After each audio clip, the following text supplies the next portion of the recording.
കൽബ് OTT release ചെയ്യുന്ന സമയത്ത് ഞാനൊരു വേറൊരു പടത്തിൻ്റെ ഒരു സോങ് ഷൂട്ട് ചെയ്തുകൊണ്ടിരിക്കുന്നത്.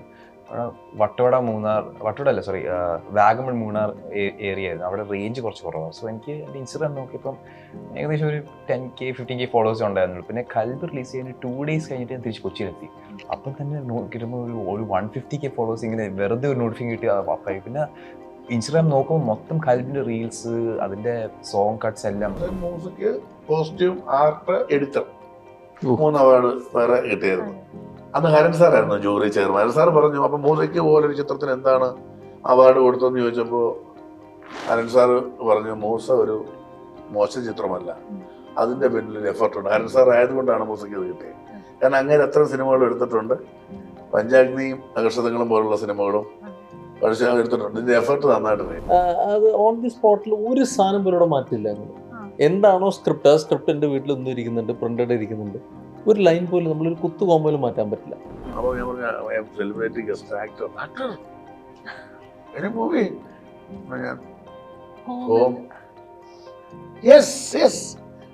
കണ്ടോ എന്റെ സുഹൃത്താ, എന്റെ വില കണ്ടോ, അതൊക്കെ ഓട്ടിട്ടാണ്.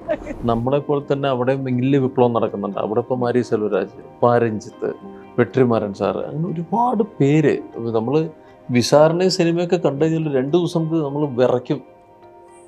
വിസാറിനെ സിനിമ കണ്ടു കഴിഞ്ഞാൽ 2 ദിവസം നമുക്ക് കൈകാല് വിറയ്ക്കാം. അങ്ങനത്തെ ഒരു അത്ര റോയാണ് ആ പടം. ഉണ്ണിയേട്ടൻ, അനീഫ്ക, അമ്പളിച്ചേട്ടന് സുഖമില്ലാതായി. അവർ അങ്ങനെ ഉള്ളതൊന്നും ഒരു പകരക്കാരില്ല. പക്ഷെ അവരില്ലാതെയും സിനിമ മുന്നോട്ട് പോകണം. ഇപ്പം നാളെ ആരും ഇല്ലെങ്കിലും സിനിമ മുന്നോട്ട് പോകും. മൂസയ്ക്ക് ഇവരുണ്ടായിരുന്നവരാണ്. സ്വാഭാവികമായിട്ട് ഇവരുടെ ആബ്സെൻസ് ഭയങ്കരമായിട്ട് ഫീൽ ചെയ്യും. നമുക്ക് മെറ്റീരിയൽ ഉണ്ടാക്കുമ്പോൾ ഇവരുണ്ടായിരുന്നെങ്കിൽ നമുക്ക് ആ സീൻ ഉണ്ടാക്കുമായിരുന്നു, അങ്ങനെ ഒരു സീൻ അളിയനും കേട്ട് പോട്ടി വെക്കായിരുന്നു. അങ്ങനെ കുറേ പ്രശ്നങ്ങൾ പോയിട്ടുണ്ട്. അത് വലിയ നഷ്ടം തന്നെയാണ്. പക്ഷേ എൻ്റെ ഒരു അഭിപ്രായത്തിൽ, എൻ്റെ മാത്രമല്ല റൈറ്റേഴ്സ് ഞങ്ങളുടെ കൂടിയുള്ള ആലോചനയിൽ മൂസയും ഡോഗും ഉണ്ടെങ്കിൽ നമുക്ക് സെക്കൻഡ് ചെയ്യാൻ പറ്റും.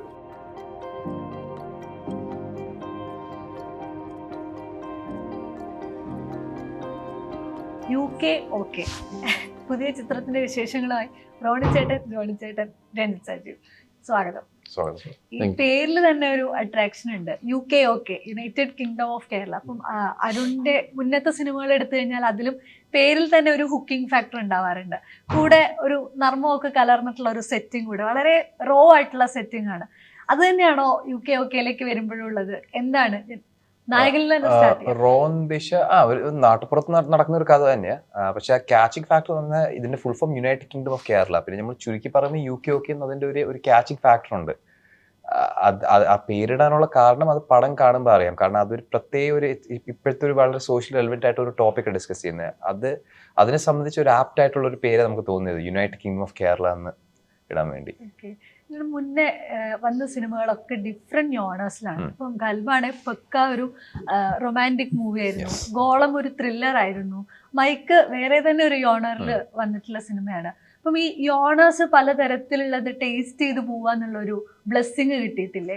ഡെഫിനറ്റ്ലി. പിന്നെ ഞാനും സ്ക്രിപ്റ്റ് കേൾക്കുമ്പോൾ അത് കമ്മിറ്റ് ചെയ്യുമ്പോൾ എനിക്ക് ഇപ്പോഴത്തെ അതിൻ്റെ ഒരു പുതുമ നോക്കാറുണ്ട്. കാരണം ചെയ്യാത്ത കാര്യം സ്ഥിരം ചെയ്യാതെ ഇരിക്കാൻ ഞാൻ മാക്സിമം ട്രൈ ചെയ്യുക. എന്ന് പറഞ്ഞാൽ ഒരു കാര്യം നമ്മൾ വർക്ക് ചെയ്താലും ചെയ്തുകൊണ്ടിരുന്ന അത് ഓൾഡായി പോകും. അത് എല്ലാവർക്കും അത് മടക്കാൻ തുടങ്ങും. അപ്പോഴത്തേക്ക് അങ്ങനത്തെ ഒരു പുതുമ തേടിയായിട്ട് ഒരു സ്ക്രിപ്റ്റ് തേടുന്ന ഒരു ആക്ടറാണ് ഞാൻ. അപ്പോഴത്തേക്ക് എനിക്ക് തന്നെ ഒരു ഇൻട്രസ്റ്റ് തോന്നും, ഇത് ചെയ്യാത്തൊരു കഥാപാത്രമാണല്ലോ, ചെയ്യാത്തൊരു റോളാണല്ലോ. അപ്പോഴത്തേക്ക് എനിക്കൊരു ആകാംക്ഷയുണ്ട് അത് അവതരിപ്പിക്കാൻ വേണ്ടി. അതാണ് ഞാൻ തേടുന്നത്. സോ അങ്ങനെ UK ഓക്കെയും വന്നത്. ഇതിലൊരു അച്ഛൻ മകൻ കോമ്പിനേഷൻ ആണ് ഫീൽ ചെയ്യുന്നത്, ടോണി ആൻഡ് റോയ്. അത് നല്ല രസം. പോസ്റ്റേഴ്സിലൊക്കെ നിങ്ങൾ തമ്മിലൊരു കെമിസ്ട്രി രസമായിട്ട് തോന്നുന്നുണ്ട്. എങ്ങനെയായിരുന്നു സെറ്റിൽ ചിത്രീകരണത്തിനിടയിലൊക്കെ അച്ഛൻ മകൻ കെമിസ്ട്രി വർക്ക് ചെയ്തെടുത്തത്? ശരിക്കും എനിക്ക് പൂജ ജോൺ ചേട്ടൻ ആദ്യമായിട്ട് കാണുന്നത്. പിന്നെ ആ സമയത്ത് തന്നെ ജോൺ ചേട്ടനോട് പറഞ്ഞൊരു, കാരണം ഞാൻ ശരിക്കും ദുബായിലാണ് പഠിച്ചു വളർന്നത്. അപ്പോഴത്തേക്ക് പിന്നെ അതെനിക്കൊന്നും അരുൺ ഓൾറെഡി ജോൺ ചേട്ടനോട് പറഞ്ഞു. അപ്പോഴത്തേക്ക് പുള്ളി പറഞ്ഞു, അരുണെ നീ ഒരു 10 ദിവസം പുള്ളീനെ എനിക്ക് വിട്ടുക, ഞാൻ മാറ്റി തിരിച്ചു തരാമെന്ന് പറഞ്ഞു. അപ്പോഴത്തേക്ക് ആദ്യം തന്നെ നല്ല വൈബായിരുന്നു ശരിക്കും പറഞ്ഞത്. പിന്നെ അത് മാത്രമല്ല, സീനിലും നമ്മൾ അഭിനയിക്കുന്ന സീൻസിലും പുള്ളി എന്നെ ഒരുപാട് ഗൈഡ് ചെയ്തിട്ടുണ്ട്. നമ്മുടെ എസ്പെഷ്യലി ഇമോഷണൽ സീൻസ് ആയാലും ഡയലോഗ് പറയുന്ന രീതി ആയാലും. ഇത്രയും എന്ന് പറഞ്ഞാൽ ആക്ടർ മാത്രമല്ല, ഭയങ്കര ഡയറക്ടറും കൂടെ ജോൺ ചേട്ടൻ. സോ എസ്പെഷ്യലി അതൊരു ബ്ലെസ്സിംഗ് ആയിട്ട് ഞാൻ കരുതുന്നത്. എൻ്റെ ഒരു 4ാമത്തെ പടത്ത് തന്നെ ഇങ്ങനത്തെ ഒരു എക്സ്പീരിയൻസ് കിട്ടാൻ വേണ്ടി. ബാക്കി ചേട്ടൻ പറഞ്ഞു. അല്ല പിന്നെ രഞ്ജിത്ത് വെൽ പ്രിപ്പയർഡ് ആയിരുന്നു. ഈ റോളിൽ എനിക്ക് വളരെ പടം കാണുമ്പോൾ മനസ്സിലാകും കറക്റ്റ് ആപ്റ്റായിട്ട്, അതായത് ഒരു പ്രത്യേക രീതിയിലുള്ളൊരു ബോഡി ലാംഗ്വേജും ഒക്കെ വേണ്ട ഒരു സിനിമയാണ്.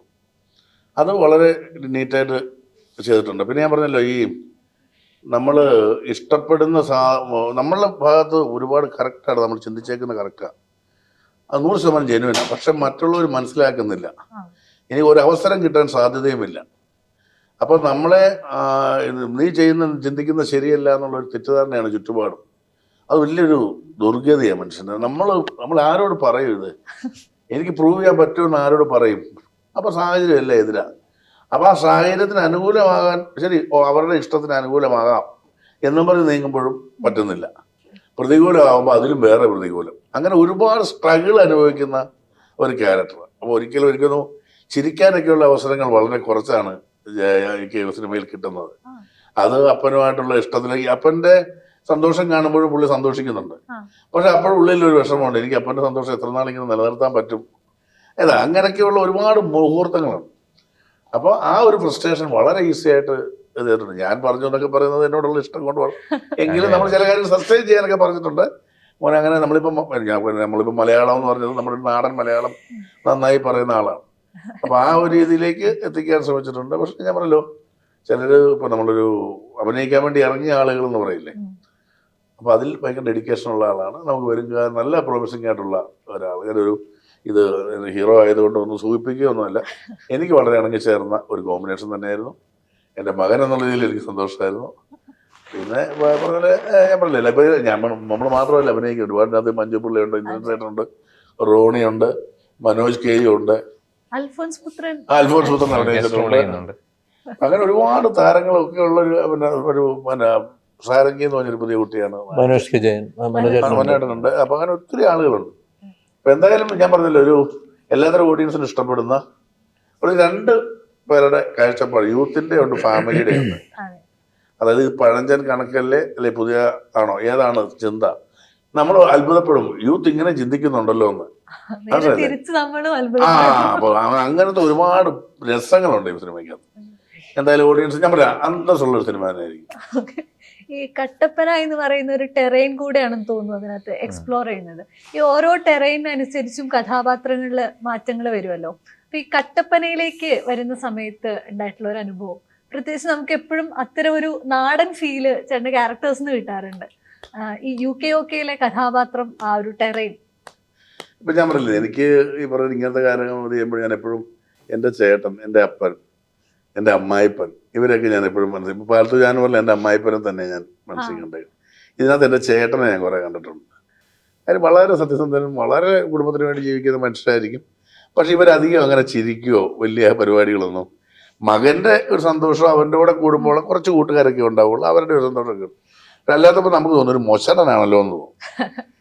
പക്ഷെ ഈ മൊശടത്തരത്തിനുള്ളിലും ഒരു സ്നേഹമുള്ള ഒരു മനസ്സുണ്ട്, അല്ലെങ്കിൽ ഭയങ്കര ജെന്യുവനാണ് എന്ന് തോന്നുന്ന ഒരു പ്രകൃതം ഉണ്ടല്ലോ. അങ്ങനത്തെ ഒരു ഇതാണ്. എനിക്ക് ഈസി ആയിട്ട് ബിഹേവ് ചെയ്യാൻ പറ്റുന്ന ഒരു ക്യാരക്ടർ തന്നെയായിരുന്നു. പിന്നെ നല്ല മുഹൂർത്തങ്ങളുണ്ട്. ഒരു ആക്ടർ എന്നുള്ള രീതിയിൽ നമ്മൾ വളരെ ഹാപ്പിനെ, മരുണിനെ പോലെ ഒരു സംവിധായകൻ, അരുൺ ഈ പറഞ്ഞ പോലെ നമ്മളോട് ഭയങ്കര ഫ്രണ്ട്ലി ആയിട്ട് പെരുമാറുന്ന, ഇതാണ് സിറ്റുവേഷൻ, അങ്ങ് ചെയ്തു എന്നൊക്കെ പറയുന്നത് നമുക്കൊരു സ്വാതന്ത്ര്യമൊക്കെ തരുന്നു. അപ്പോൾ ഒരു തുടക്കം മുതൽ ഒടുക്കം വരെ എനിക്കൊരു കൃത്യമായ ഒരു ആക്ടിങ് കണ്ടിന്യൂറ്റി ഇതിന് പിടിക്കാൻ പറ്റുന്നുണ്ട്. ഒരിടത്ത് പോലും ഞാൻ പാളിയിട്ടില്ല എന്നെനിക്ക് തകർത്ത് തോന്നുന്ന ചില പടങ്ങളിൽ പെട്ട ഒരു പട നമുക്ക് തന്നെ തോന്നുമല്ലോ. ഈ പറഞ്ഞ പോലെ പാൽത്തു ജാൻവറിൽ അതുവരെ നമ്മള് ജോൺ ചേട്ടൻ തമാശകൾ ഈസി ആയിട്ട് കൈകാര്യം ചെയ്യുന്ന വിചാരിച്ചത്. പക്ഷെ പാൽത്തു ജാൻവറിലേക്ക് വരുമ്പോൾ അതിനെല്ലാം ബ്രേക്ക് ചെയ്യുന്നുണ്ട്. ഭയങ്കര ഇമോഷണൽ ആയിട്ട് ഒരു പശുവിനോടുള്ള അറ്റാച്ച്മെന്റിൽ പോലും അത് ഫീൽ ചെയ്യുന്നുണ്ട്. ഈ ഇത്രയും ഇമോഷണൽ രംഗങ്ങളിലേക്ക് കൂടെ ഒരു ടെറൈൻ വ്യാപിപ്പിക്കുകയാണല്ലോ, അത് എത്രത്തോളം ഈസി ആയിരുന്നു? എനിക്ക് വളരെ ഈസി ആയിട്ട് ചെയ്യാൻ പറ്റുന്ന ഇതാണ് ഇമോഷൻ. ഞാൻ പെട്ടെന്ന് കരയുന്ന ഒരാളാണ്. ഞാനിപ്പോ പറഞ്ഞു, നമ്മൾ ഈ ആകാശദൂത് ഇപ്പൊ കണ്ടാലും ഞാനിരുന്ന് കരയും. ആ വിഷമം നമ്മൾ സിനിമ കണ്ടിട്ട് എനിക്ക് തോന്നുന്നു, എന്നിട്ട് നമ്മളിങ്ങനെ കാര്യം ശ്രദ്ധിക്കുന്നുണ്ടോ എന്ന് നോക്കും, നമ്മൾ കരയുന്നത്. അങ്ങനത്തെ ഒരു സങ്കടം നമ്മൾ പെട്ടെന്ന്, അത് ഒരുപാട് പേരുണ്ട് അങ്ങനെയുള്ള ദുഷ്ടന്മാരും ഉണ്ട് കേട്ടോ. ചില പെട്ടെന്ന് കരയുന്നവരുണ്ട്, അങ്ങനെയൊക്കെ ഉണ്ട്. പക്ഷെ അപ്പം അതൊന്ന്. പിന്നെ എന്നാ പറയണ്ടേ, ഈ പാൽത്തു ജാൻവറിൽ ഇപ്പൊ പശു പരിപാടി അതിൻ്റെ ഒരു ഇതിനകത്ത് മകൻ അങ്ങനെയുള്ള സംഭവം. അപ്പോൾ എനിക്ക് ഇതിലേക്കൊക്കെ വിളിക്കാൻ കാരണം ഒരു പടം ലവ് എന്നൊരു സിനിമ, ഒറ്റ സീനേ ഉള്ള പടത്തിൽ, അതെ. ഖാലിദ് റഹ്മാന്റെ. പ്രതീക്ഷയുടെ ഫാദറായിട്ട് ഒറ്റ സീനേ ഉള്ളൂ. പക്ഷെ അത് കണ്ടിട്ട് എനിക്ക് തമിഴിൽ നിന്ന് ഒരുപാട് ഡയറക്ടേഴ്സ് തന്നെ പോകാൻ പറ്റിയിട്ടില്ല. അപ്പോൾ നമ്മളെ പറഞ്ഞ ഒരു സീൻ മതി. അവിടെ ഹൃദയത്തിലപ്പൻ, അതെ. അതുപോലെ തന്നെ ജോയൻ ജോയിലെ ഫാദർ, പിന്നെ ഓ മൈ ഡാർലിംഗിലെ ഫാദർ, എന്തിന് തോൽവി എഫ്സിയിലെ ഫാദർ, മലയാള സിനിമയുടെ ഫാദർ എന്ന് പറയുന്നത് ഇത്രയൊക്കെ പറയേണ്ട കാര്യം. ഇതെല്ലാം ഞാൻ അത് ഇതെല്ലാം എന്നെ കൊണ്ട് ഞാൻ ബോധപൂർവ്വം അല്ലെങ്കിലും ഒരു മാറ്റം എല്ലാത്തിനും തോന്നിയിട്ടുണ്ട്. അതെ. ഇപ്പൊ ഒരു റൈറ്റർ ആയി കൂടെ മലയാള സിനിമയില് സജീവമാണ്. അപ്പം അടുത്ത റൈറ്റിംഗ് ഇന്നോവേറ്റീവ്സ് ഉണ്ടോ? പല ഡിസ്കഷൻസ് നടക്കുന്നുണ്ട്. അത്ര മാത്രമേ ഉള്ളൂ. ഒരു പടമല്ലേ നമ്മൾ ചെയ്തിരിക്കുന്നത്. പക്ഷെ അത് വലിയ ഇമ്പാക്റ്റ് ആയിരുന്നു. അത് ഒരുപാട് വർഷം എടുത്ത് അത്രയും സമയമെടുത്ത് നിന്ന് കഴിഞ്ഞാല് നമ്മള് സിനിമയിൽ നിന്ന് ഔട്ടായി പോകുന്നത്, അഭിനയത്തിൽ നിന്ന് ഔട്ടായി പോകും. എനിക്ക് അങ്ങനെ അഭിനയിക്കാനുള്ള ആ കോവിഡ് സമയമൊക്കെയാണ്ട് ഇഷ്ടംപോലെ സമയമുള്ളതുകൊണ്ടും അത്രയും ഡിസ്കഷനും അത്രയും സമയമൊക്കെ ഉള്ളതുകൊണ്ടും പിന്നെ ഈ റോബി എന്നുള്ള നമ്മുടെ അനുജനാണെന്നുണ്ടെങ്കിൽ പോലും ആ സംവിധായകന്റെ ഒരു പിടിവാശി ഉണ്ടല്ലോ, എല്ലാ കാര്യങ്ങളും കൃത്യമായിരിക്കണം എന്നുള്ളൊരു പിടിവാശി. ഇപ്പോൾ ജോണിച്ചേട്ടനൊക്കെ ഇപ്പോൾ കംപ്ലീറ്റഡ് ആയുള്ള സ്ക്രിപ്റ്റ്, കംപ്ലീറ്റഡ് അല്ലാത്ത സ്ക്രിപ്റ്റിലൊക്കെ വർക്ക് ചെയ്തിട്ട് അസോസിയേറ്റ് ഡയറക്ടറായിട്ടും ചീഫ് അസോസിയേറ്റ് ആയിട്ടും ഡയറക്ടറായിട്ട് വർക്ക് ചെയ്യുമ്പോൾ ജോണിച്ചേട്ടനൊക്കെ അറിയാം ഒരു മുഴുവൻ സ്ക്രിപ്റ്റിന്റെ ബലം എന്താണെന്നുള്ളത് അറിയുന്ന സംവിധായകർക്ക് ഇത് മുഴുവനായിട്ട് അവർ ചെയ്യുള്ളൂ. അപ്പം അങ്ങനെ ഒരു പെർഫെക്ഷനിസ്റ്റാണ് റോബി. അപ്പോൾ ആ ഒരു പെർഫെക്ഷനിസ്റ്റ് ആ ഒരു രീതികൾ നമ്മളിലോട്ടും അത് അടിച്ചേൽപ്പിക്കപ്പെട്ടു. അപ്പോൾ നമ്മളത് പൂർണ്ണമായിട്ട് പലതവണ റീഡിങ്, പല നമ്മുടെ സീൻസ് തന്നെ പലതവണ റീഡ് ചെയ്ത് ഒത്തൊരുമയോട് കൂടി നമ്മളൊരു 5-6 പേര് ഇരുന്നിട്ട് പലതവണ ചെയ്ത് കുത്തും കോമയും എല്ലാ കാര്യങ്ങളും കൃത്യമായിരിക്കുന്നില്ല. അതൊക്കെ നമ്മൾ നമുക്കടുത്തുള്ള അവസാന ഡിസ്കഷൻസിന് മുമ്പ് തന്നെ ഡയലോഗുകൾ ഉൾപ്പെടെ നമ്മൾ പലർക്കും, ഇപ്പം എനിക്ക് അതിനകത്തുള്ള എല്ലാ സംഭാഷണവും മനഃപ്പാടമാണ്, നമ്മൾ പലവണ പറഞ്ഞിട്ട്. അപ്പോൾ അത്രയും ഒരു എഫേർട്ട് എനിക്ക് ഇനി ഒരു പടത്തിന് ഇടാൻ പറ്റുമെന്ന് ചോദിച്ചാൽ എനിക്ക് അറിയില്ല. അപ്പോൾ ചെയ്യുമ്പോൾ നന്നായിട്ട് ചെയ്യണം. ഈ സിനിമയിൽ അനിയൻ എന്ന് പറയുന്ന കഥ അത് എത്രത്തോളം ഇമ്പാക്ട്ഫുൾ ആയി? അത് ഇമ്പാക്റ്റിനേക്കാൾ ഉപരി ഉണ്ടല്ലോ. രഞ്ജിത്ത് ചെയ്യുന്ന ക്യാരക്ടറിന്റെ സുഹൃത്തായ പുള്ളിയുടെ ചേട്ടനാണ് മോസി എന്ന് പറഞ്ഞ ആർട്ടിസ്റ്റ് ഉണ്ട്. മോസി ചെയ്യുന്ന കഥാപാത്രത്തിന്റെ വിനുവിന്റെ ചേട്ടനാണ് ഞാൻ, അനുജൻ എന്ന് പറഞ്ഞ അതൊരു അനുജൻ. സോറി, അവന്റെ അനുജൻ, ഞാൻ അനിയൻ. സോറി, അനിയന്റെ അനിയനാണ് അനിയന്റെ അനുജനാണ് വിനു. അതാണ് മൊത്ത കൺഫ്യൂഷനാണ്. അപ്പോ ആ ഒരു ക്യാരക്ടർ നമ്മൾ ഇവർക്ക് ഇൻസ്പയർഡ് ആവുന്ന ഒരു കഥാപാത്രം പോലെയാണ് നമ്മൾ വെച്ചിരിക്കുന്നത്. ഇപ്പൊ നമ്മളിപ്പോൾ കേരളം എടുക്കുകയെന്നുണ്ടെങ്കിൽ ഒരു 10-40 വർഷം പുറകോട്ട് എടുക്കുകയാണെങ്കിൽ പോലും ജോണിച്ചേട്ടൻ പറഞ്ഞ പോലെ തന്നെ അന്നത്തെ 50 വയസ്സുകാരൻ ഇന്നത്തെ 80 വയസ്സുകാരൻ, അല്ലെന്നുണ്ടെങ്കിൽ അന്നത്തെ 40 വയസ്സുകാരൻ ഇന്നത്തെ 70 വയസ്സുകാരൻ. അപ്പം അന്നും നമ്മുടെ മലയാളത്തിലുള്ള കേരളത്തിലുള്ള ഒരു പരിപാടി എന്ന് വെച്ച് കഴിഞ്ഞാൽ നമ്മൾ SSLC കഴിഞ്ഞു പ്രീ ഡിഗ്രി, ഇപ്പോൾ അത് +2, ഇത് കഴിഞ്ഞാൽ എന്താണ് ചെയ്യുന്നത്? എഞ്ചിനീയറിംഗ് ആണോ, അല്ലെങ്കിൽ നമ്മൾ ഡോക്ടറാണോ, അല്ലെന്നുണ്ടെങ്കിൽ വേറെ എന്തെങ്കിലും IT ഫീൽഡാണോ? ഇതല്ലാതെ ഒരു വേറിട്ട വഴിയിൽ സഞ്ചരിക്കുന്ന വ്യക്തികളെ പൊതുവെ നമ്മുടെ മലയാളി സമൂഹത്തിന് ഒരു പേടിയാണ്. അതെന്തിനാ അവനങ്ങനെ ചെയ്യുന്നത്? അവൻ ഇതിൽ പരിപാടിയിലോട്ട് പോകണോ? അപ്പോൾ അങ്ങനെ ഉള്ളൊരു ഭയമുള്ള, അല്ലെന്നുണ്ടെങ്കിൽ ഇപ്പോഴും മാതാപിതാക്കളുണ്ട്. അപ്പോൾ അവരുടെ പെർസ്പെക്റ്റീവിൽ കഥ പറയുമ്പോൾ തന്നെ അതേ സമയത്ത് മാതാപിതാക്കൾക്ക്, അല്ലെന്നുണ്ടെങ്കിൽ പാരൻസ്, അല്ലെങ്കിൽ സ്വന്തം അപ്പന് അതേപോലെ തന്നെ ഇയാൾ ഇമോഷണൽ അറ്റാച്ച് ആണെന്നുണ്ടെങ്കിൽ പോലും ഇയാളുടേതായ ഒരു വഴി ഇയാൾ പ്രത്യേകം വെട്ടിത്തെളിച്ച് മുമ്പോട്ട് പോകാൻ ഇയാൾക്ക് ഇയാൾക്ക് മനസ്സിൻ്റെ ഉള്ളിലുണ്ട്. എന്ന് വെച്ചാൽ ടോണി മറ്റേ രഞ്ജിത്ത് ചെയ്യുന്ന കഥാപാത്രം, പക്ഷെ അത് പോകണോ വേണ്ടേ എന്നുള്ള കുറെ കാര്യങ്ങളൊക്കെ ഉണ്ട്. അപ്പോൾ ജോൺ ചേട്ടൻ നേരത്തെ സൂചിപ്പിച്ച പോലെ തന്നെ യൂത്തിൻ്റെതായ കുറേ ഏരിയ നമുക്ക് വരുന്നുണ്ടെങ്കിൽ പോലും അതിനോടൊപ്പം തന്നെ കുടുംബ പശ്ചാത്തലവും അതിന് കുടുംബ ബന്ധങ്ങൾക്കും വളരെയധികം വില കൽപ്പിച്ച്, എന്നാൽ സാമൂഹികമായിട്ടുള്ള ഇപ്പോൾ നടക്കുന്ന വളരെ ഇപ്പോഴും നമ്മൾ ഈ കുടിയേറ്റം അല്ലെന്നുണ്ടെങ്കിൽ വേറെ കുറേ രാജ്യങ്ങളിലോട്ട് പോകുന്ന കുടിയേറ്റത്തിനെതിരേക്കുള്ള വളരെ സാമൂഹിക പ്രസക്തിയുള്ള ഒരു സിനിമ തന്നെയാണ്. ഇതില് ഈ ഇദ്ദേഹത്തിന്റെ ക്യാരക്ടർ എപ്പോഴും ഇദ്ദേഹത്തിൽ നിന്നാണ് എന്ത് സന്തോഷമായിട്ട് അവർ ജീവിക്കുന്നത്. അതായത് റോണിയുടെ കുടുംബജീവിതവും പശ്ചാത്തലവും കണ്ടിട്ട് ഇങ്ങനെയൊക്കെ ജീവിക്കാൻ പറ്റിയിരുന്നെങ്കിൽ എന്ന് ഇതാകുന്ന ശരിക്കും അതിനൊരു അവിടെ അതാണ് മാറ്റം. അതൊരു വലിയ ഒരാളെ കൊണ്ട് തോന്നിപ്പിക്കുക എന്ന് പറയുമല്ലോ. ഈ ഖൽബ് എന്ന് പറയുന്ന സിനിമ വലിയ വിസിബിലിറ്റി ഉണ്ടാക്കിയിട്ടുണ്ട്. അതായത് ഒരു OTT-യിൽ വന്നതിന് ശേഷം പലതരത്തിൽ അതിനെ റിസീവ് ചെയ്ത ആളുകളുണ്ട്. അപ്പോൾ പോലും അതിലെ കാൽപ്പോ എന്ന് പറയുന്ന കഥാപാത്രത്തിനോട് ഒരു ഹ്യൂജ് ഫാൻ ഫോളോയിങ് അതിന് വന്നിട്ടുണ്ടായിരുന്നു. ഖൽബ് തന്നിട്ടുള്ള ഒരു ഫീലിംഗ് ആഫ്റ്റർ റിലീസ്, അതും പ്രത്യേകിച്ചും OTT റിലീസ് കഴിഞ്ഞിട്ട് ശരിക്കും അത് വളരെ ആയിട്ട് അത് കത്തിക്കേറിയത്. കാരണം ആമസോൺ ഞാനിപ്പോഴും ഓർക്കുന്നുണ്ട്. ഞാൻ ആ സമയത്ത് ഖൽബ് OTT റിലീസ് ചെയ്യുന്ന സമയത്ത് ഞാൻ വേറൊരു പടത്തിന്റെ ഒരു സോങ് ഷൂട്ട് ചെയ്തുകൊണ്ടിരിക്കുന്നത്. വട്ടവട മൂന്നാർ, വട്ടവട അല്ല സോറി, വാഗമൺ മൂന്നാർ ഏരിയ ആയിരുന്നു. അവിടെ റേഞ്ച് കുറച്ച് കുറവാണ്. സോ എനിക്ക് എൻ്റെ ഇൻസ്റ്റഗ്രാം നോക്കിയപ്പം ഏകദേശം ഒരു 10K 15K ഫോളോവേഴ്സ് ഉണ്ടായിരുന്നുള്ളൂ. പിന്നെ കൽബ് റിലീസ് ചെയ്യുന്ന 2 days കഴിഞ്ഞിട്ട് ഞാൻ തിരിച്ച് കൊച്ചിയിലെത്തി. അപ്പം തന്നെ നോക്കിയിരുമ്പോൾ ഒരു 150K ഫോളോവേഴ്സ് ഇങ്ങനെ വെറുതെ ഒരു നോട്ടിഫിക്കേഷൻ കിട്ടി അപ്പായി. പിന്നെ ഇൻസ്റ്റഗ്രാം നോക്കുമ്പോൾ മൊത്തം കൽബിൻ്റെ റീൽസ്, അതിൻ്റെ സോങ് കട്ട്സ് എല്ലാം. അപ്പം ഞങ്ങൾക്ക് എല്ലാവർക്കും ഒരു വിശ്വാസം ഉണ്ടായിരുന്നു നമ്മുടെ ഫുൾ കൽ ടീമിന് ഇങ്ങനത്തെ ഒരു പടത്തിനൊരു സ്പേസ് ഉണ്ട്. പക്ഷേ അത് എന്തോ ഒരു കാരണവശാൽ അത് തിയേറ്ററിൽ അത് കിട്ടാൻ പറ്റില്ല. അത് ഒരുപാട് സാഹചര്യം കുറവായിരിക്കും എന്ന് പറഞ്ഞാൽ ചിലപ്പോൾ അത് മാർക്കറ്റിംഗ് ആയിരിക്കാം, അതോ ചിലപ്പോൾ നമ്മൾ റിലീസ് ചെയ്ത ആ സീസൺ ആയിരിക്കാം. പക്ഷേ നമുക്കെല്ലാവർക്കും വിശ്വാസം ഉണ്ടാകുന്നത് ഇങ്ങനത്തെ ഒരു പടം ഇതിനൊരു സ്പേസ് ഉണ്ട്. പക്ഷെ നമ്മൾ കുറച്ച് പേഷ്യൻ്റായിട്ട് വെയിറ്റ് ചെയ്യണം. ചിലപ്പോൾ OTT-യിലായിരിക്കാം. സോ OTT-യിൽ അത് വന്നപ്പം അതിൻ്റെ ഒരു 10 ഇരട്ടി സ്നേഹം കിട്ടി. സോ സന്തോഷം മാത്രമേ ഉള്ളൂ. കാരണം ഇതിലെ റിസീവ് ചെയ്യുന്നതും പല രീതിയിലാണല്ലോ. അപ്പം ഒരു വിഭാഗം ആളുകൾ അതിനെ വലിയ രീതിയിൽ വിമർശിച്ചിട്ടുമുണ്ട്, അതേസമയം വലിയൊരു വിഭാഗം അതിനെ ഏറ്റെടുത്തിട്ടുമുണ്ട്. ഈ ഇത്തരം വളരെ ക്രിട്ടിക്കൽ ആയിട്ടുള്ള ഒരു ഓഡിയൻസ് അല്ലേ നമുക്ക് ഇപ്പൊ ഉള്ളത്. അത് തന്നിട്ടുള്ള ഒരു റെസ്പോൺസ് ഈ രണ്ട് പോസിറ്റീവ് ആയിട്ടും നെഗറ്റീവ് ആയിട്ടും. ഇപ്പം ലവ് സ്റ്റോറി എന്ന് പറഞ്ഞാൽ, എസ്പെഷ്യലി ലവ് എന്ന് പറഞ്ഞ സബ്ജക്ട് വെച്ച് ഒരു കഥ പറയുമ്പോൾ അത് ഭയങ്കര സബ്ജക്റ്റീവ് പോയിന്റ് ഓഫ് വ്യൂ. കാരണം ഒരാളുടെ പ്രേമ അനുഭവം ആയിരിക്കത്തില്ല വേറെ ഒരാളുടെ. സോ ചിലപ്പം ഒരാൾക്ക് നന്നായി റെസനേറ്റ് ചെയ്യാൻ പറ്റും ഈ കഥയിലൊരു ക്യാരക്ടേഴ്സ്, ചിലപ്പോൾ മറ്റേ ആൾക്ക് അത് ചെയ്യാൻ പറ്റത്തില്ലായിരിക്കും. അത് നമ്മുടെ കയ്യിലല്ല. At the end of the day majority of the ആൾക്കാരെ സ്വീകരിച്ചു. അതാണ് ഞാൻ നോക്കാറുള്ളത്. കാരണം ഇപ്പം നമ്മൾ നല്ലൊരു ഗംഭീര പടം ചെയ്താൽ എല്ലാത്തിനും അതിൻ്റെ നെഗറ്റീവ്സ് ഉണ്ടായിരിക്കും. എല്ലാവരും 100% പോസിറ്റീവ്സ് ഒരു ഗ്യാരണ്ടി ഇല്ല. കാരണം എല്ലാവർക്കും ആ ജോണർ ഇഷ്ടപ്പെടണമെന്നില്ല, എല്ലാവർക്കും ആ സെയിം രീതിയിലുള്ള കഥ ഇഷ്ടപ്പെടണമെന്നില്ല. പക്ഷേ മെജോറിറ്റി നോക്കുമ്പോൾ കൽബിന് ഒരു ഓവറോൾ പോസിറ്റീവ് റെസ്പോൺസാണ് കിട്ടിയെന്ന് ഞാൻ വിശ്വസിക്കുന്നു. സോ അതാണ് ഞാൻ നോക്കാറ് ശരിക്കും. അതൊരു ആക്ടറായിട്ട് എന്നെ പുഷ് ചെയ്യുന്നത്. ഇപ്പം എൻ്റെ എല്ലാ പടങ്ങളും എടുത്താലും ഗോളമായാലും എല്ലാ പടങ്ങളും എടുത്താലും അതിന് പോസിറ്റീവ്സ് ഉണ്ടായിരിക്കും, നെഗറ്റീവ്സ് ഉണ്ടായിരിക്കും. പക്ഷേ ആ പോസിറ്റീവ്സ് ആ നെഗറ്റീവിനെ മറികടന്ന് ഉയരുന്നുണ്ടോ അതാണ് ഞാൻ നോക്കാറ്. സോ അങ്ങനെയാ. ജോൺ ചേട്ടൻ മുന്നേ ഒരു ഇന്റർവ്യൂവിൽ പറഞ്ഞിട്ടുണ്ടായിരുന്നു CID മ്യൂസിക് അവാർഡ് കിട്ടിയ അനുഭവം.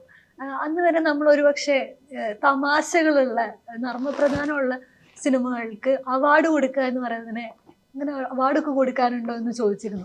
അവിടെ നിന്നാണ് അല്ല ആ സിനിമയ്ക്ക് പോലും അതിനൊരു എഫേർട്ട് വരുന്നുണ്ട് എന്നുള്ള രീതിയിലുള്ള ഒരു പ്രതികരണം വന്നത്. അതിനുശേഷം തമാശയാണെങ്കിൽ പോലും അതൊരു യോണറായിട്ട് നമ്മൾ അംഗീകരിക്കുന്നുണ്ട്.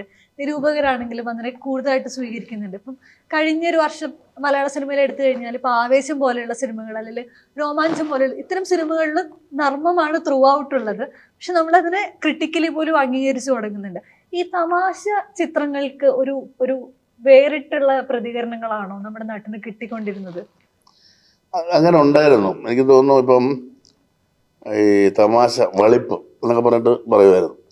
അതിനൊരു പരിധി വരെ അതിനൊരു വേറൊരു രീതി കൊണ്ടുവന്ന ഹരിഹരൻ സാറിൻ്റെ പണ്ടത്തെ സിനിമകൾ, പൂച്ച സന്യാസി പോലുള്ള സിനിമകൾ പുള്ളി ഹ്യൂമർ ചെയ്തു. അത് കഴിഞ്ഞിട്ട് പിന്നീട് പ്രിയൻ സാർ വന്നു, അദ്ദേഹത്തിൻ്റെ ഹ്യൂമർ പരിപാടി.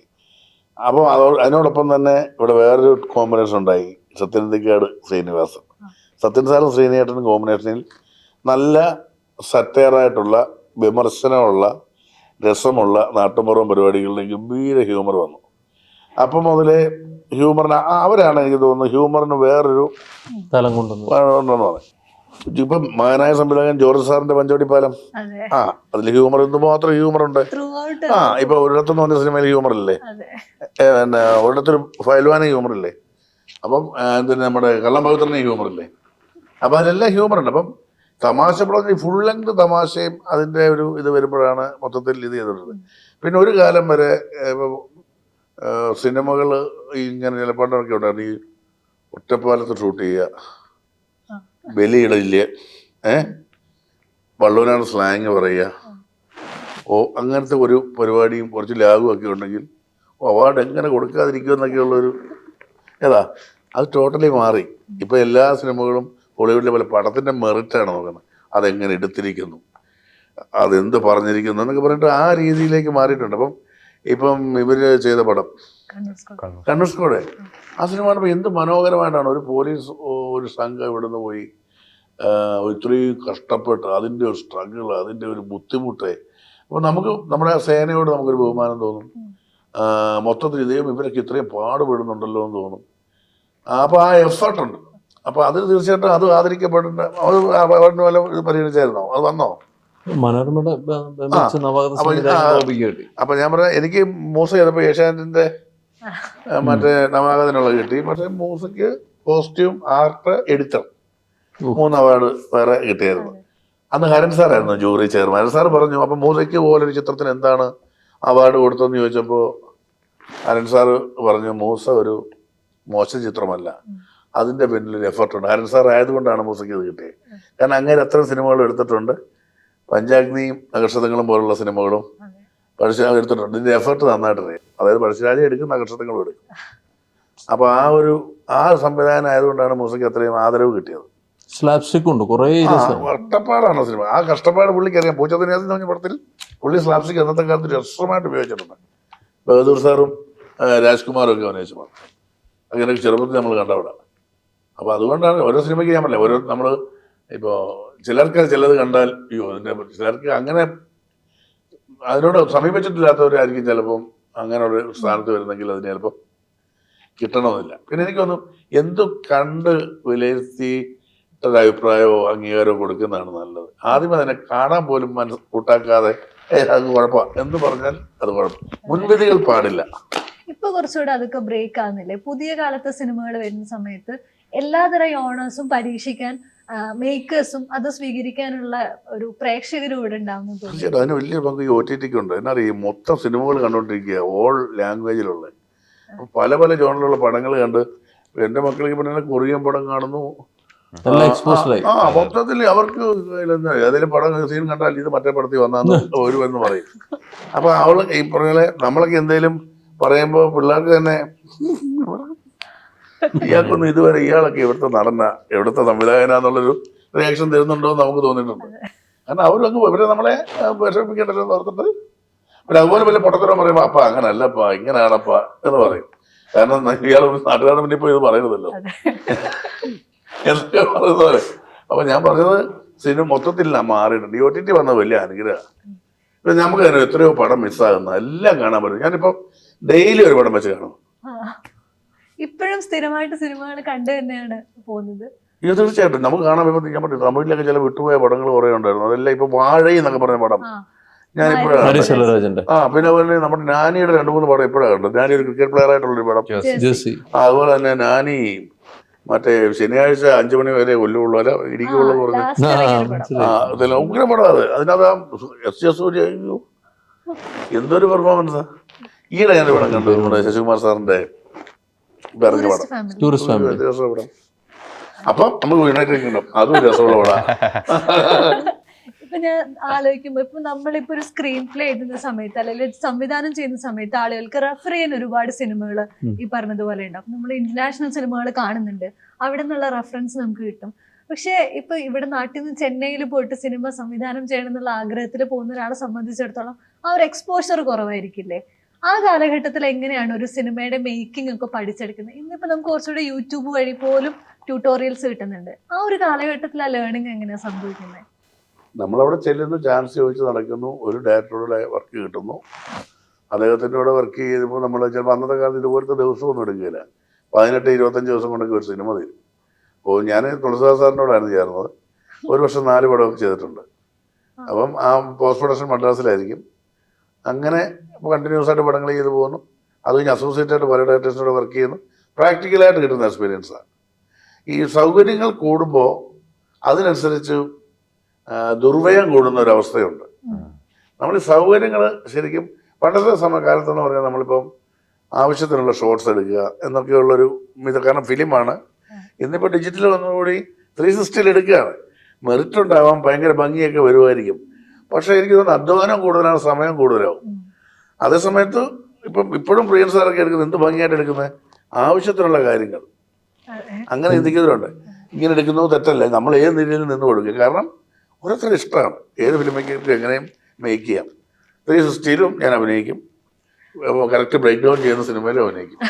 പിന്നെ നമുക്ക് നമ്മുടെ ചോറ ജോണി ചേട്ടൻ അതിനകത്ത് പറഞ്ഞിട്ടുള്ള അന്നത്തെ ഇന്നത്തെയും കാലഘട്ടത്തിലുള്ള വലിയൊരു വ്യത്യാസം എന്ന് വെച്ചാൽ ഇന്നിപ്പം നമുക്ക് ഒരു സീക്വൻസ് ഫുള്ള് നമുക്ക് എഡിറ്റ് ചെയ്ത് ഏകദേശം റഫ് എഡിറ്റും കാണാൻ പറ്റും സ്പോട്ടിൽ. ഇവർ ശരിക്കും പറഞ്ഞാൽ മനസ്സിൽ കാണുക, മനസ്സിൽ കാണുന്നത് മാത്രമല്ല, ഇവർക്ക് ശരിക്കും പറഞ്ഞാൽ IPS കൂടെ നോക്കിക്കഴിഞ്ഞാൽ ക്യാമറമാന് മാത്രമേ ഫോക്കസും കാര്യങ്ങളും ജഡ്ജിയുള്ളൂ. പിന്നെ അതിന്റെ റഫ് ഒന്ന് ആലോചിക്കുക, എന്തോ റിസ്ക് അസിസ്റ്റന്റായിരുന്ന കാലത്തൊക്കെ നമ്മൾ കണ്ടിന്യൂറ്റി നോക്കുമല്ലോ. എന്നിട്ട് ഞാനിവിടെ നിന്ന് നേരെ റഷ് കാണാൻ വേണ്ടി എഡിറ്റിങ്ങിന് മദ്രാസിലോട്ട് പോകുമ്പോൾ നേരെ ഞാൻ ഫാത്തിമ ചർച്ചിലോട്ടാണ് പോകുന്നത്. എന്നിട്ട് മാതാവെ കണ്ടിന്യൂറ്റി ഒന്നും അടിച്ചേക്കരുത്. കാരണം എഡിറ്ററുടെ വായിരിക്കുന്ന കേൾക്കണം, ഡയറക്ടറുടെ വായിരിക്കുന്ന കേൾക്കണം. ഏതാ ഇവിടെ നോക്കി നിൽക്കുകയായിരുന്നു പറഞ്ഞിട്ടേ. അപ്പം കാര്യം നമുക്ക് ഒരു സ്റ്റില്ല് പോലും കിട്ടുക, സ്റ്റില്ലൊക്കെ ആണെങ്കിലും കഴുകി വരണം. ഒന്നും ഒരു സാധ്യതയില്ല. നമ്മൾ എഴുതി വെക്കുക എന്നുള്ളതേ ഉള്ളൂ. ചില കളറൊന്നും ചിലത് കളർ നമുക്ക് പിടികിട്ടില്ല. അപ്പം നമുക്ക് ഈ കളർ ഏതാണ് ഒരു പിടിയില്ല. അവസാനം നമ്മൾ ചിലപ്പോൾ എഴുതും മൈ മുണ്ട് കര, എന്റെ മുണ്ടിന്റെ കരയെന്ന് അതൊക്കെ എഴുതിയിട്ടുണ്ട്. പക്ഷെ അതൊരു എന്നാ പറയണ്ട, ഒരു അന്നത്തെ കാലത്തൊരു ഈ ട്രാക്ക് പോസ്റ്റിംഗ് എന്നൊക്കെ പറഞ്ഞ ഫൈനലൊരു പരിപാടിയുണ്ട്. അത് കഴിഞ്ഞിട്ട് അപ്പോൾ അത് ഫൈനൽ, അതായത് പിക്ചറും പോസ്റ്റിംഗ് കൂടെ രണ്ടിതാക്കിയിട്ട് നേരെ ലാബിലോട്ട് കൊടുത്തിട്ട് അവിടെ നിന്നാണ് പിന്നെ പ്രിന്റ് അടിക്കുന്നത്. അത് കഴിഞ്ഞാൽ ഞങ്ങളുടെ പണി കഴിഞ്ഞു. അത് കഴിഞ്ഞിട്ട് എഡിറ്റിംഗ് റൂമിൽ നിന്ന് ഒരു ഫർലോങ് ഉണ്ട് ഈ ഞങ്ങൾ താമസിക്കുന്ന സ്ഥലത്തോട്ട്. ഈ അസിസ്റ്റൻ്റായിട്ട് നമ്മൾ തേർഡ് അസിസ്റ്റൻ്റൊക്കെയാണ്. ഒരു രാജ്യം കേടൊക്കെ സന്തോഷത്തോടെ ആ റൂമിലോട്ട് നടന്നു വന്നിട്ട് കമ്പനി കൊടുത്താണ് 3 പേരൊക്കെ പറ എന്നൊക്കെ പറയും. ഭയങ്കര സ്കൂളിൽ പഠിച്ച ആനുവൽ ഡേയുടെ ഒരു അവസ്ഥ ഉണ്ടല്ലോ, ആ ഒരു അവസ്ഥ പണിയെടുത്ത് പിന്നെ അവസാനം അത് ഇപ്പൊ നേരത്തെ പറഞ്ഞ പോലെ പുതിയ സിനിമകൾ ഇപ്പം ഒരു സ്ക്രിപ്റ്റ് എഴുതുമ്പോൾ പോലും നമുക്ക് ഒരുപാട് റിസോഴ്സസ് കിട്ടുന്നുണ്ടല്ലോ. അത് ഒരു as A writer, as an actor, രണ്ട് രീതിയിലും എത്രത്തോളം ഇമ്പ്രൂവ് ചെയ്യാൻ സഹായിക്കുന്നുണ്ട് റെഫറൻസുകൾ? ഭയങ്കര ഗുണകരമാണ്. നമ്മൾ ഈ പറഞ്ഞ നമ്മുടെ അഭിനയത്തിലായിക്കോട്ടെ, നമ്മൾ സ്ക്രീൻ പ്ലേയിലായിക്കോട്ടെ, നമ്മൾ റെഫറൻസ് പടങ്ങളുണ്ടല്ലോ. ഇപ്പൊ കൈദി എന്ന് പറഞ്ഞ സിനിമയെ കുറിച്ച് ലോകേഷ് കനകരാജ് അദ്ദേഹം പറഞ്ഞൊരു കാര്യം വെച്ചാൽ അതിന്റെ റെഫറൻസ് എന്ന് പറഞ്ഞാൽ ഒരു രാത്രി നടക്കുന്ന സംഭവമാണ്. നമ്മൾ ഒറ്റ ഇതിൽ പറയാന്നുണ്ടെങ്കിൽ ഇത്രയും കോടിക്കണക്കിന് രൂപയുടെ ഒരു ഡ്രഗ് ബസ്റ്റ് നടത്തിയിരിക്കുന്നു. ആ ഡ്രഗ് ബസ്റ്റ് എന്ന് വെച്ചാൽ ആ ഡ്രഗ് ബസ്റ്റ് നടത്തി 5 പോലീസുകാരെ കൊല ചെയ്യാൻ വേണ്ടിയിട്ട് മറ്റാതോ ലോകത്തിലുള്ള ഇന്ന ആൾക്കാരെ അൻപ് എന്ന് പറഞ്ഞ വ്യക്തി, അൻപ് അടക്കളം, അൻപ് തീരുമാനിക്കുന്നു. അപ്പോൾ പോലീസുകാർ ഒരു പാർട്ടി നടത്തുന്നു. ആ പാർട്ടിയുടെ അടുത്ത് എല്ലാവരും ഡ്രഗ് ചെയ്തിട്ട് പോലീസുകാരെല്ലാം കൂടി തന്നെ അതിനകത്ത് ഇതൊന്നും ബന്ധമില്ലാത്ത ഒരു വ്യക്തി വഴിയിൽ നിന്ന് അയാളുടെ മറ്റെന്താ പറയുക ജയിലിൽ അയാൾ കുട്ടിയെ കാണാൻ വേണ്ടി പോകുന്ന ജയിൽ ജീവിതം കഴിഞ്ഞ് കുട്ടിയെ കാണാൻ പോകുന്ന ഒരു വ്യക്തി അൺഫോർച്ചുനേറ്റ്ലി അയാൾ ഡ്രൈവർ ആവുന്നു. ഇതാണ് സംഭവം ഒറ്റ രാത്രി. അപ്പൊ പുള്ളി അതിന്റെ റെഫറൻസ് ആയിട്ട് പുള്ളി പറഞ്ഞ ഡൈ ഹാർഡ് സീരീസ് ആണ്. ബ്രൂസ് വില്ലീസിന്റെ ഡൈ ഹാർഡ് സീരീസ് ആണ് പുള്ളി റെഫറൻസ് ആയിട്ട് പുള്ളി സെന്റർ ഒരു സ്ട്രക്ചറിങ്. അതുപോലെ തന്നെ നമുക്ക് അതുപോലെ തന്നെ പല ഇത് ഡൈ ഹാർഡ് നമ്മുടെ മനസ്സിൽ വന്നിട്ടുണ്ട്. അണ്ടർ സീജ് എന്നുള്ള മൂവി വന്നിട്ടുണ്ട്. പല പല പടങ്ങൾ. അപ്പോൾ അതിൻ്റെ ഇപ്പോൾ ഒരു പരിധിയിൽ ഉണ്ടെങ്കിൽ എനിക്ക് ഭയങ്കര റെഫറൻസ് ആയിട്ട് നമ്മുടെ എഡിറ്റിലും അല്ലെന്നുണ്ടെങ്കിൽ ഭയങ്കരമായിട്ട് എഡിറ്റിങ്ങിൽ ഭയങ്കരമായിട്ട് ഒരു മാസ്റ്ററായിട്ട് ഞാൻ കാണുന്ന വാൻറ്റേജ് പോയിന്റ്. നമ്മുടെ ട്രാഫിക്കിൻ്റെ ഒക്കെ വേറെ പെർസ്പെക്റ്റീവാണ്. US പ്രസിഡന്റ് അറ്റാക്ക് ചെയ്യുന്നു. പക്ഷെ അതിനകത്ത് ആ US പ്രസിഡന്റ് അറ്റാക്ക് ചെയ്യുന്ന സമയത്ത് ആ സ്റ്റേജിലല്ലാതെ ഒരു 5 പേരുടെ കഥ.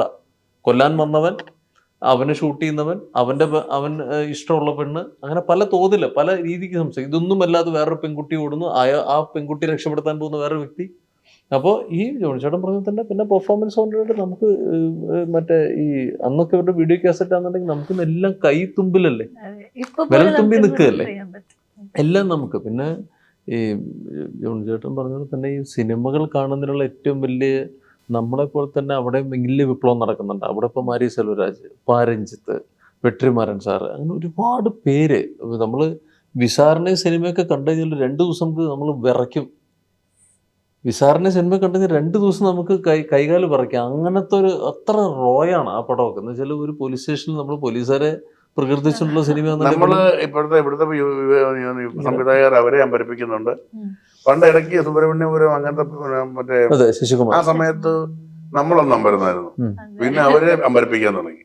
ഇപ്പൊ അവരമ്പരുന്നോണ്ടിരിക്കുക.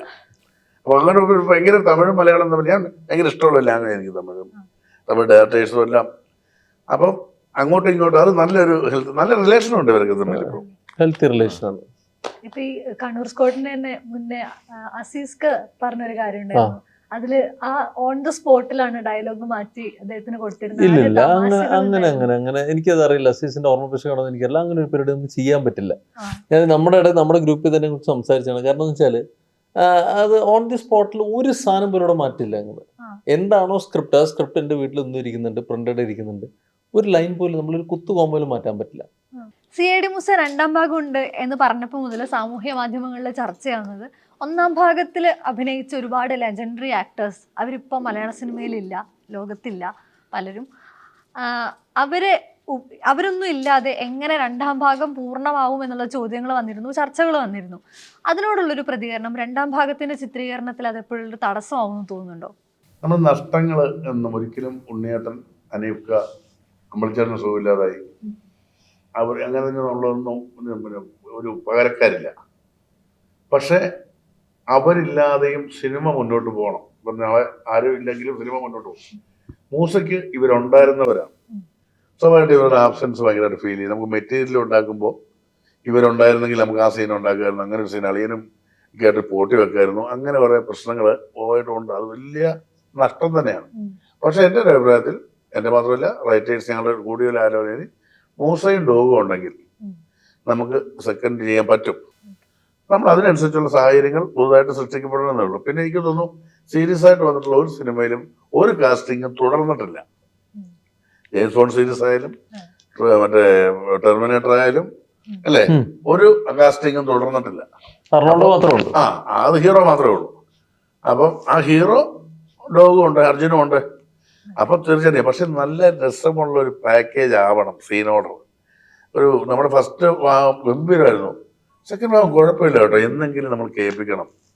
അല്ലെങ്കിൽ ഭയങ്കര, കാരണം ഇതുവരെ ഉണ്ടാക്കിയ നമ്മുടെ ആ ഒരു മുഴുവൻ പോവും. അപ്പൊ അതുകൊണ്ട് ഭയമുണ്ട്. പക്ഷേ ദൈവം കറക്റ്റായിട്ട് തന്നാൽ ഞങ്ങൾ അതിനുവേണ്ടി ശ്രമിക്കുന്നുണ്ട്. തീർച്ചയായിട്ടും പ്രാക്ടിക്കലാക്കും. നമുക്ക് യുണൈറ്റഡ് കിങ്ഡം ഓഫ് കേരളയിലേക്ക് വരാം. രഞ്ജിത്തിന് ബോറടിക്കുന്നു. രഞ്ജിത്തിന്റെ അടുത്ത് വെക്കാനുള്ളത്, ഇപ്പൊ സിനിമ അനൗൺസ് ചെയ്യുന്നത് മുതൽ ഒരു നിർമ്മാതാവ് എന്നുള്ള രീതിയിൽ പോലും അതിനകത്ത് ഒരു എക്സ്പോഷർ ഉണ്ടാവുന്നുണ്ടല്ലോ. ഇപ്പം അതിന്റെ ത്രൂ ഔട്ട്, ഇപ്പൊ പോസ്റ്റ് പ്രൊഡക്ഷനിൽ വരെ ഒരു പക്ഷെ അതിനോട് എക്സ്പോസ്ഡ് ആയിട്ടുള്ള ഒരു വ്യക്തി കൂടെ ആയിരിക്കും നായകൻ എന്നുള്ളതിന്റെ ഉപരി. ഈ ഒരു യാത്ര യുണൈറ്റഡ് കിങ്ഡം ഓഫ് കേരളയുടെ തുടക്കം മുതൽ ഇപ്പൊ വരെയുള്ള യാത്രയിൽ എന്ത് ഫീൽ ചെയ്യുന്നു? സോ ഞാൻ പേരൻസ് നിർമ്മാതാവായി ഞാൻ ആ പ്രോസസ്സിന് അത്രയ്ക്ക് ഇടപാടാറില്ല. ഞാനിപ്പം ഫുള്ളി ആക്ടറായിട്ട് ഫോക്കസ് ചെയ്യുന്നുള്ളൂ. ഡെഫിനറ്റ്ലി ഒരു ബേസിക് നോളജ് ഉണ്ട്, പക്ഷെ അതിനെക്കാളും ഞാൻ പോകാറില്ല. കാരണം എൻ്റെ ഒരു ജോലി എന്ന് പറഞ്ഞാൽ ഒരു ആക്ടറാണ്. ഈ ക്യാരക്ടറിനെ ഏറ്റവും ബെസ്റ്റ് അവതരിപ്പിക്കണം, അതാണ് ഞാൻ നോക്കാറ്. യുണൈറ്റഡ് കിങ്ഡം ഓഫ് കേരള കേട്ടപ്പം തന്നെ ഞാൻ എൻ്റെ കഴിഞ്ഞ പടങ്ങളുടെ കാര്യം ഒരു വ്യത്യസ്തത തോന്നി എനിക്ക് ശരിക്കും. എന്താ പറഞ്ഞാൽ അത് കാരണം ഞാൻ ചെയ്യാത്ത ഒരു കാര്യം, അതും പുള്ളിക്ക് നല്ല കോൺഫിഡൻസ് ഉണ്ട്. നാട്ടുപുറത്തെ കാര്യം ഇതുവരെ എന്നെ ആരും എന്നെ കാണാത്ത ഒരു രൂപം പുറത്തു കൊണ്ടുവരാൻ പറ്റുമെന്നൊരു കോൺഫിഡൻസ് ഉണ്ടായിരുന്നു. പക്ഷെ ആദ്യം ഞാൻ സ്ക്രിപ്റ്റ് ചെയ്തപ്പോൾ എനിക്കത് തോന്നിയില്ല. എനിക്ക് തോന്നി കാരണം ചിലപ്പോൾ എൻ്റെ ഒരു എക്സ്പീരിയൻസ് കുറവുകൊണ്ടായിരിക്കും. ആ സമയത്ത് മൈക്ക് എന്ന് പറഞ്ഞ പടം മാത്രം റിലീസ് ചെയ്തുള്ളൂ. വേണ്ടത് കൽബ് ഷൂട്ട് ചെയ്ത് കഴിഞ്ഞ സമയമാണ്. അപ്പോൾ എനിക്കൊരു റോഡ് മാപ്പ് ഉണ്ടായിരുന്നു. ഇങ്ങനത്തെ ക്യാരക്ടേഴ്സ് തന്നെ ചെയ്ത് പോയാൽ മതി, എന്നാലേ എനിക്ക് നിലനിൽക്കാൻ പറ്റത്തുള്ളൂ എന്ന് പറഞ്ഞ് ഒരു ചിന്താഗതി ഉണ്ടായിരുന്നു. പക്ഷെ ഇപ്പം തിരിച്ചു നോക്കുമ്പോൾ ആ ചിന്താഗതി തെറ്റ് ചിന്താഗതിയാണ്. കാരണം നമുക്ക് പ്രതീക്ഷിക്കാൻ പറ്റത്തില്ല എങ്ങനത്തെ ഒരു ക്യാരക്ടറിനെ ഓഡിയൻസ് സ്വീകരിക്കുന്നതെന്ന്. ഇതിൻ്റെ ഒരു ഗുണം എന്ന് പറഞ്ഞാൽ ഇതൊരു ബോയ് നെക്സ്റ്റ് ഡോർ ആയി ടോണി എന്ന് പറഞ്ഞ ക്യാരക്ടർ എന്ന് പറഞ്ഞാൽ എല്ലാ ആൾക്കാർക്കും, എല്ലാ യൂത്ത്, നമ്മുടെ ഒരു ഏജ് ഗ്രൂപ്പിലുള്ള ആൾക്കാർക്ക് റിലേറ്റ് ചെയ്യാൻ പറ്റുന്ന ഒരുപാട് പ്രശ്നങ്ങളും ഒരുപാട് സ്വപ്നങ്ങളും ഉള്ള ഒരു വ്യക്തിയാണ് പുള്ളി. അപ്പം അങ്ങനെയും ഒരു പടത്തിൻ്റെ ഒരു ചാർം ഉണ്ടെന്ന് എനിക്ക് മനസ്സിലാക്കാൻ തുടങ്ങി. അതുകൊണ്ടാണ് ഞാൻ ഇതിൽ കമ്മിറ്റ് ചെയ്തത് ശരിക്കും പറഞ്ഞാൽ. പിന്നെ പറഞ്ഞ പോലെ തന്നെ ഇത് ശരിക്കും ഈ ചർച്ച ചെയ്യപ്പെടേണ്ട ഒരു വിഷയം തന്നെ, ഒരു സോഷ്യലി റെലവൻറ്റ് ടോപ്പിക് തന്നെ. കാരണം നമ്മുടെ നാട്ടിൽ തന്നെ ഒരുപാട് നല്ല അവസരങ്ങളുണ്ട്, ഒരുപാട് ഓപ്പർച്യൂണിറ്റീസ് ഉണ്ട്. പക്ഷേ അത് തേടിയെത്താൻ ശ്രമം നടക്കുന്നില്ല. എല്ലാവർക്കും ഞാൻ പുറത്തു പോയി പഠിക്കാം. ഇപ്പം നമ്മുടെ കുടുംബത്തിൽ മാത്രമല്ല, എല്ലാവരും ഞാൻ ഒരു PG ആയാലും അണ്ടർഗ്രാഡ് ആയാലും ജോലി ചെയ്യാൻ പോലും പുറത്തു പോയ ജീവിതം സെറ്റാണെന്നൊരു ചിന്താഗതിയുണ്ട്. പക്ഷെ എപ്പോഴും അത് വർക്ക് ചെയ്യണമെന്ന് ഒരു ഉറപ്പില്ല. സോ നമ്മുടെ നാട്ടിൽ തന്നെ ഒരുപാട് കാര്യങ്ങളുണ്ട്. എനിക്ക് ശരിക്കും പേഴ്സണൽ റിലേറ്റ് ചെയ്യുന്ന ഒരു കാര്യം, ഞാൻ ശരിക്കും ദുബായിലാണ് പഠിച്ചു വളർന്നത്. കോളേജ് സ്കൂളും അവിടെയായിരുന്നു. ഞാൻ ഇങ്ങോട്ട് ഷിഫ്റ്റ് ചെയ്ത് എൻ്റെ ഒരു പാഷൻ പേഴ്സ്യൂ ചെയ്യാൻ ഒരു ആക്ടറായിട്ട്. അപ്പോൾ എനിക്കിത് ശരിക്കും കണക്ട് ആയി. കാരണം ഈ ടോണി എന്ന് പറഞ്ഞ ക്യാരക്ടർ നേരെ തിരിച്ചാ. പുള്ളിക്ക് നാട്ടിൽ തന്നെ നിൽക്കണം, പുള്ളിക്ക് നാട്ടിൽ തന്നെ നിൽക്കണം, പുറത്ത് പോകണ്ട. പക്ഷെ ഒരുപാട് നിർബന്ധിച്ച ആ സാഹചര്യം അനുസരിച്ച് അവരെയും വിഷമിപ്പിക്കണ്ട. പക്ഷെ എന്തായാലും പുള്ളിക്ക് ഒരുപാട് സ്വപ്നങ്ങൾ ഒതുക്കി പിടിക്കുക, അങ്ങനത്തെ ഒരു ക്യാരക്ടർ. അതെനിക്ക് ശരിക്കും എവിടെ എനിക്ക് ഒരു കണക്ഷൻ തോന്നി. അതിനോട് ഡെവലപ്പ് ചെയ്ത് എത്തിയപ്പോൾ എനിക്ക് തോന്നി ഇത് ഞാൻ ഉറപ്പായിട്ടും ചെയ്യേണ്ട ഒരു പടമാണെന്ന്. അങ്ങനെ ഞാൻ ഇതിലോട്ട് എത്തിയ ഒരു എക്സ്പീരിയൻസ് എന്ന് പറയാം. ഈ ക്യാരക്ടറിനെ പിക്ക് ചെയ്യാനായിട്ട് എപ്പോഴും ഒരു ഹൈലൈറ്റ് ഫാക്ടർ ഉണ്ടായിരിക്കുമല്ലോ. ഇപ്പം ഹോമിലെ കഥാപാത്രം ചെറിയൊരു റോൾ ആണെങ്കിൽ പോലും അത്രയും ഇമ്പാക്ട് ഉണ്ടാക്കിയിട്ടുണ്ട്. അപ്പൊ അത്രയും സൂക്ഷ്മമായിട്ടാണോ കഥാപാത്രം എടുക്കുന്നത്? UK വരുമ്പം ഈ കഥാപാത്രത്തെ ചൂസ് ചെയ്യിപ്പിച്ച ഒരു ഫാക്ടർ എന്തായിരിക്കും? ഞാൻ ഒരു പരിധിവരെ കിട്ടുന്ന പടങ്ങളെല്ലാം ചെയ്യുന്ന ഒരാളാണ്. ഒരിക്കലും അങ്ങനെ ഒരാൾ വന്ന് കഥ പറയും, ആരും ഒരാളുടെ സിനിമ മോശമാകാൻ ആഗ്രഹിക്കില്ലല്ലോ. അപ്പോൾ ഞാൻ എല്ലാ പടം, ഞാൻ അതിനകത്ത് ആകെ ഉള്ള നോക്കുന്ന വെച്ചാൽ വളരെ മോശത്തരം വല്ലോ ഞാൻ എൻ്റെ ക്യാരക്ടർ ചെയ്യുന്നുണ്ടോ. പിന്നെ നോക്കുന്നത് നമുക്ക് പറ്റാത്ത, ഇപ്പം മോശത്തരം പോലെ തന്നെ പറ്റാത്ത ചില കാര്യങ്ങൾ അതിനകത്ത് നമ്മുടെ ഭാഗത്ത് നിന്ന് വരുന്നുണ്ടോ. ഞാനത് കേട്ട് ജസ്റ്റ് ഓർഡർ കേൾക്കും, ഒരു ആധിപത്യം കേട്ട് എൻ്റെ ക്യാരക്ടർ ഒന്ന് കേൾക്കും, അത്രേ ഉള്ളൂ. പിന്നെ നമ്മൾ ഞാൻ വിശ്വസിച്ച് അവർ പറയുന്ന പോലെ അങ്ങ് ചെയ്യുക എന്നുള്ളതേ ഉള്ളൂ. അപ്പൊ ഇതിനകത്ത് ഈ ക്യാരക്ടർ എനിക്ക് നേരത്തെ അറിയാവുന്ന ക്യാരക്ടറായിരുന്നു. Okay. ഇവര് എന്നോട് ചോദിക്കുകയാണ്, ഈ പ്രൊഡ്യൂസർ ഇപ്പം അലക്സ് അച്ചായൻ എന്ന് പറഞ്ഞ ഇതിലൊരു പാർട്ണറാണ്, അദ്ദേഹമാണ് എന്നോട് ചോദിക്കുന്നത്, സുധീർ സ്മിതിലാണ്. അപ്പൊ എനിക്ക് കഥ നേരത്തെ, അപ്പൊ അദ്ദേഹം എന്നോട് ചോദിക്കുന്നത്, ഈ സിനിമ നമ്മൾ സിനിമയാക്കാം, ആ സബ്ജക്റ്റ് നമുക്ക് സിനിമയാക്കാം, നമ്മൾ അരുൺ വൈക ഡയറക്റ്റ് ചെയ്യാന്ന് പറഞ്ഞു, ഈ റോയിയുടെ ക്യാരക്ടർ ജോണിക്ക് ചെയ്യാൻ പറ്റുമോ? അപ്പോൾ ഞാൻ പറഞ്ഞു, അപ്പോൾ ആരാ? ടോണി നമ്മുടെ ഇന്ന ആളാണ്, നമ്മൾ ചെയ്യാൻ ശ്രമിക്കാം എന്ന് പറഞ്ഞു. അങ്ങനെയാണ് ഞാനത് ചെയ്യുന്നത്. അപ്പോൾ അത് ചെയ്യുമ്പോൾ ഈ പറഞ്ഞ പോലെ ഞാൻ പറഞ്ഞില്ല, എനിക്ക് ഭയങ്കര ഇഷ്ടമുള്ളൊരു കഥാപാത്രമായിരുന്നു. കാരണം ഞാൻ പറഞ്ഞില്ല, എനിക്ക് ഒരുപാട് റോൾ മോഡൽസ് അങ്ങനെ ഉണ്ടെന്ന് പറഞ്ഞു. അപ്പൊ ആ ഒരു ഇതിലാണ് ചെയ്തത്. പിന്നെ സംഭവിച്ചു. എന്തായാലും എൻ്റെ വൺ ഓഫ് ദി ഒരു നല്ല പെർഫോമൻസിൽ ഒന്നായിരിക്കും ഇത്. എനിക്ക് ഭയങ്കര ഇഷ്ടമുള്ളൊരു വിഷയവും സിനിമയുമാണ്. പിന്നെ നല്ല കോംബോ എല്ലാവരും ഉണ്ടായിരുന്നു. മഞ്ജുപിള്ള ഇതിനകത്ത് എല്ലാവരും ഉണ്ട്. ഇന്ദ്രൻ ഇന്ദ്രൻ ഇതിനകത്ത് ആദ്യമായിട്ടാണ് ഒരു പുരോഹിതനായിട്ട് അഭിനയിക്കുന്നത്. ഭയങ്കര അതൊക്കെ ഉണ്ടല്ലോ, എന്നാ ആക്ടറുകൾ, എന്തൊരു രസമാണ് കാണുന്നത്. ഞാൻ പറഞ്ഞൊരു അതായത് നമുക്ക് തോന്നും ഇങ്ങനൊരു, എനിക്കൊരു സ്പടികത്തിലൊക്കെ കരമനച്ചേട്ടൻ ചെയ്തതിന്റെ വേറൊരു ലെവലിൽ ചെയ്തിട്ടുണ്ട്. ഈ നിങ്ങൾ മൂന്നുപേരും തമ്മിലുള്ള ഒരു കോമ്പിനേഷനിലും ആൾക്കാർക്ക് ഒരു ഭയങ്കര ഒരു പ്രിയമുണ്ട്. ഇപ്പൊ ഹോമിനകത്ത് വന്ന് അതുകൊണ്ടായിരിക്കാം ഒരുപക്ഷെ അത് അത്രയും ഡീപ്പായിട്ട് രജിസ്റ്റർ ചെയ്യപ്പെട്ട്. മുന്നേ സംസാരിച്ചപ്പോഴും മഞ്ജു ചേച്ചി പറഞ്ഞിരുന്നു, ഈ മൂന്ന് പേരും കൂടെ വരുന്ന ഒരു കോമ്പിനേഷനിൽ UK ഒക്കെ വരുന്നുണ്ട് എന്ന് 2 തവണ നമ്മൾ സംസാരിച്ചപ്പോഴും പറഞ്ഞിരുന്നു. അത്രയും എക്സൈറ്റഡ് ആണ്. ഈ ഒരു കോമ്പിനേഷൻ നിങ്ങളുടെ ഇടയിലും അത്രയും ഫ്രണ്ട്ലി ആയിട്ട് പോകുന്ന അങ്ങനെ ഒരു കോമ്പിനേഷൻ ആണോ?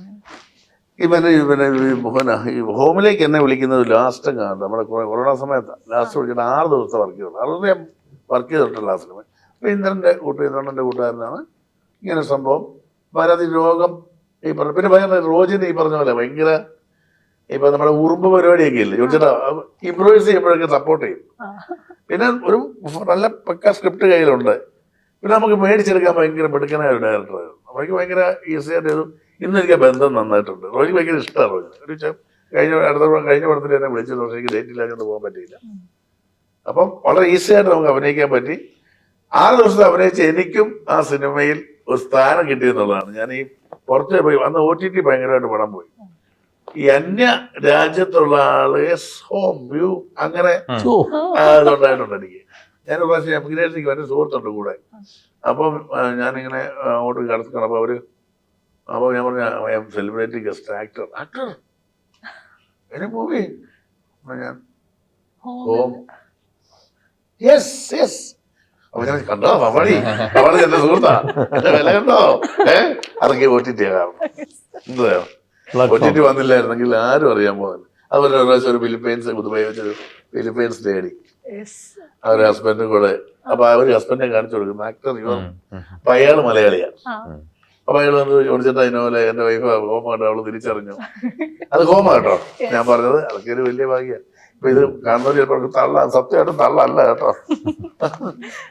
UK ഒക്കെ വലിയ വിജയമായിട്ട് തിയേറ്ററുകളിലും ശേഷം OTTയിലും ഈ പറഞ്ഞ പോലെ ഒരുപാട് രാജ്യങ്ങളിലും ഒരുപാട് മനുഷ്യരിലും വലിയ മാറ്റം ഉണ്ടാക്കട്ടെ. Thank you so much. Thank U.